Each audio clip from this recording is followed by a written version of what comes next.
Hello C inter students, क्या हाल चाल है। आज आप लोगों का अकाउंट्स का एग्जाम हो गया। कुछ बातें ध्यान रखना। देखो भाई, पेपर जैसा भी हुआ है इसको बिल्कुल साइड रख दो, टाइम वेस्ट मत करो बिल्कुल भी। किसी भी वीडियो में मत जाओ। हालांकि मैं वीडियो रिकॉर्ड कर रहा हूं आपके लिए, लेकिन मैं सिर्फ यही बताने के लिए आया हूं कि आपको कोई भी रिव्यू वीडियो नहीं देखनी है। अगर आप मुझसे कहोगे कि सर एमसीक्यू के आंसर चाहिए मुझे, देखो ये सारे एमसीक्यू के आंसर मैंने सॉल्व कर दिए हैं, सारे आंसर मेरे पास है, लेकिन मैं अभी एक भी आंसर आपको नहीं बताऊंगा। रीजन बीइंग क्योंकि सर इससे डिस्ट्रैक्शन होती है, टाइम वेस्ट होता है।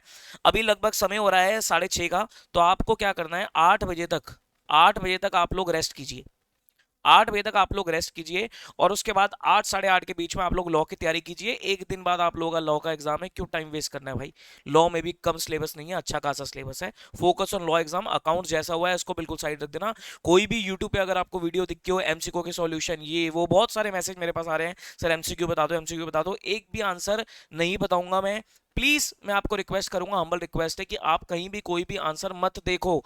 टाइम खराब होगा, टाइम वेस्ट होगा, एनर्जी खराब होगी। अपनी एनर्जी बचा के रखो और उसे अपने लॉ के पेपर में यूटिलाइज करो। जो हो गया ना, उसका कुछ कर थोड़ी ना सकते हैं, उसको बिल्कुल साइड रख दो, ठीक है।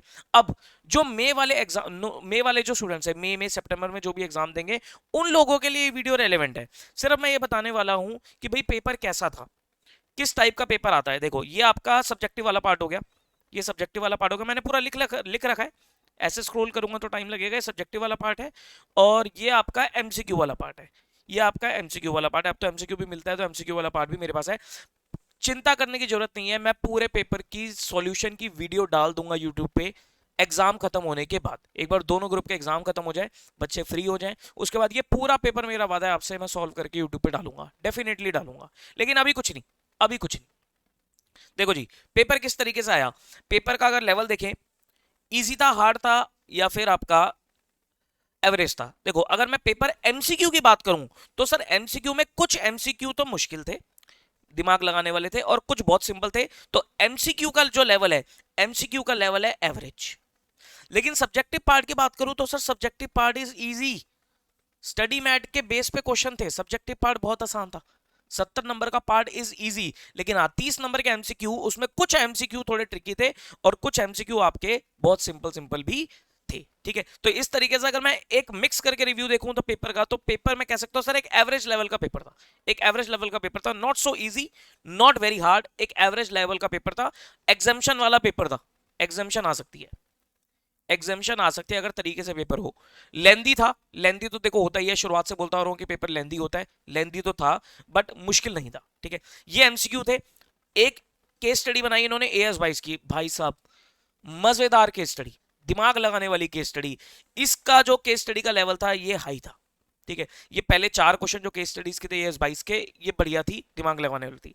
एक क्वेश्चन AS16 का था, नॉर्मल क्वेश्चन था, जो बुक्स में क्वेश्चन होता है उसका एमसीक्यू फॉर्म में पूछा। एक AS7 का क्वेश्चन था, this is again a star question, this is again, ये केस स्टडी AS22 की, और AS7 का क्वेश्चन स्टार क्वेश्चन, ठीक है। उसके बाद AS3 का कैश फ्लो का लप्पू क्वेश्चन, कुछ भी नहीं था इसमें, बहुत सिंपल क्वेश्चन। शेड्यूल 3 का अगेन अ स्टार क्वेश्चन, एक अच्छा क्वेश्चन था, थोड़ा दिमाग लगाने वाला था। उसके बाद AS12 और 28 की एक एवरेज लेवल की केस स्टडी थी। अगर किसने 12 और 28 के कॉन्सेप्ट को अच्छे से पढ़ा हुआ है तो आराम से केस स्टडी हो जाएगी। बाकी अगर मैं बात करूं ओवरऑल एमसीक्यूज की, दिमाग लगाने वाली थी, दिमाग लगाने वाली थी। मैं हमेशा आपको ये बोलता हूं कि भाई साहब इन डेप्थ पढ़ो, ऊपर ऊपर से चीजें पढ़ोगे फंसोगे। कॉन्सेप्चुअल क्लैरिटी आपकी अच्छी होनी चाहिए, प्रैक्टिस आपकी अच्छी होनी चाहिए। कॉन्सेप्ट्स को पक्का करो और अपनी प्रैक्टिस पे ध्यान दो, ठीक है। ये सब्जेक्टिव पार्ट है। सब्जेक्टिव पार्ट में क्वेश्चन नंबर 1 में एक AS20 का क्वेश्चन आया, एक AS19 का क्वेश्चन आया, और एक AS15 का क्वेश्चन आया। 15 मुझे लग रहा था नहीं आएगा, लेकिन अगेन इन्होंने 15 पूछा। बाकी क्वेश्चन बहुत आसान था, 15 का जिसने पढ़ा होगा उसके लिए बहुत ईजी होगा। क्वेश्चन नंबर 2 इंटरनल डिको, बहुत सिंपल क्वेश्चन। क्वेश्चन नंबर 3 का ए पार्ट में AS29 का एक इन्होंने क्वेश्चन पूछा, इजी था। कैश फ्लो का अगेन एक इजी क्वेश्चन। अमेलगमेशन कंसोलिडेशन, कुछ भी नहीं था क्वेश्चनों में, कुछ भी नहीं था, सिंपल सिंपल बच्चों की फटाक करके बैलेंस शीट मैच हुई है, कोई दिक्कत वाली बात नहीं। क्वेश्चन नंबर 6 का ए पार्ट एक AS18 का था, और साथ में फ्रेमवर्क में इन्होंने नॉट गोइंग कंसर्न का प्रैक्टिकल पूछा। मुझे लग रहा था इस बार कि नॉट गोइंग कंसर्न का प्रैक्टिकल क्वेश्चन आ सकता है, तो नॉट गोइंग कंसर्न पे इन्होंने प्रैक्टिकल पूछा। एक क्वेश्चन आपका बायबैक का क्वेश्चन था। और ब्रांच में, ब्रांच को लेकर बच्चे परेशान होते थे, ब्रांच में कुछ भी नहीं था। इंडिपेंडेंट ब्रांच की जर्नल एंट्री थी। मुझे लग रहा था फॉरेन और डिपेंडेंट में से क्वेश्चन आएगा, लेकिन इंडिपेंडेंट ब्रांच की एंट्रीज का क्वेश्चन था, आसान था, नॉट अ बिग इशू, बड़ा आराम से इसको मैनेजेबल था। तो subjective part was easy but MCQ part was mind conceptual था, दिमाग लगाने वाला था। ठीक है, तो ये एक पेपर रिव्यू है। अब जैसा भी जो भी जिसका भी पेपर हुआ है उसको साइड रख के focus on law exam. Law की तैयारी आपको बहुत बहुत बहुत अच्छे से करनी है। लॉ में कोई भी कमी मत छोड़ देना। ठीक है, अगर आपका पेपर अच्छा भी नहीं हुआ कोई दिक्कत वाली बात नहीं है, लॉ की तैयारी में लॉ में लग जाओ अच्छे से। ठीक है, और बहुत अच्छा हुआ है तो ओवर एक्साइटेड भी मत होना, फिर लॉ का पेपर मत खराब कर लेना। ठीक है, चलो all the very best. Time कम है, फोकस करो लॉ के एग्जाम पे, फिर एक दिन बाद टैक्स का एग्जाम होगा, तो अब कॉन्सेंट्रेट कर लो, लग जाओ बिल्कुल। ठीक है जी, चलिए फिर ऑल द वेरी बेस्ट।